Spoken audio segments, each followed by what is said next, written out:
আজ বানাবো দই বড়া। বরমশাই খেতে চেয়েছে বলে কথা, না করে কোথায় যাই বলো। আমি এখানে বিউলির ডাল ভিজিয়ে খুব ভালো মতো করে কিন্তু মিক্সিতে পেস্ট করে নিচ্ছি। একদম মিহি পেস্ট করে নিয়েছি, যাতে কোনোভাবে দানা না থাকে।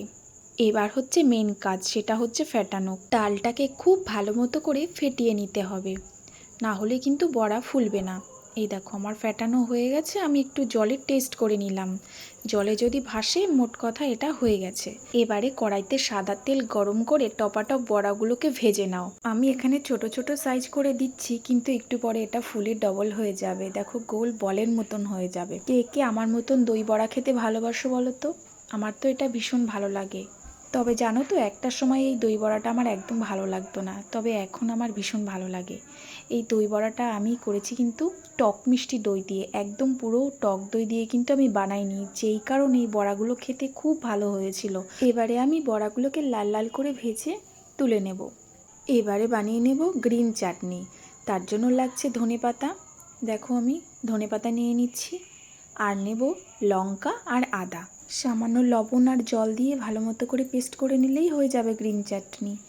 এবারে তেঁতুলের কাঠটাও বের করে আমি রেখে দেব।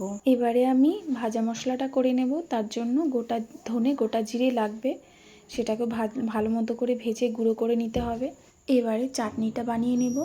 কড়াইতে দিয়ে দেব চিনি। এবারে চিনিটা গুলে গেলে এর মধ্যে দিয়ে দেব সেই তেঁতুলের কাঠটা। তেঁতুলের কাঠ আর সামান্য একটু জল দিয়ে অনবরত কিন্তু এটাকে নাড়িয়ে যেতে হবে। আর সামান্য একটু বিট নুন দিয়ে দিলাম, তারপর ফুটে উঠলেই রেডি হয়ে যাবে। এবারে জলের মধ্যে লবণ আর চিনি মিশিয়ে ভালো মতো করে গুলিয়ে নিতে হবে। তারপর দিয়ে দেব সেই বড়াগুলোকে দিয়ে বেশ 20 মিনিট মতো আমি এটাকে ভিজিয়ে ঢাকা দিয়ে রেখে দেব। অন্যদিকে দই নিয়ে আমি খুব ভালো মতো করে ফেটিয়ে নেব। আর যদি সামান্য একটু পাতলা করতে হয়, তোমরা তোমাদের মতো পাতলা কিন্তু করে নিতে পারো। তারপরে এই বড়াগুলোকে চিপে আমি থালার মধ্যে কিন্তু নিয়ে নিচ্ছি। এবার এর মধ্যে সেই দইটা আমি দিয়ে দেব। আমি দইটা সামান্য একটু পাতলা করে নিয়েছিলাম, কারণ আমার কাছে ভীষণ একটু গাঢ় মনে হচ্ছিল, তাই জন্য আমি একটু পাতলা করে নিয়েছি।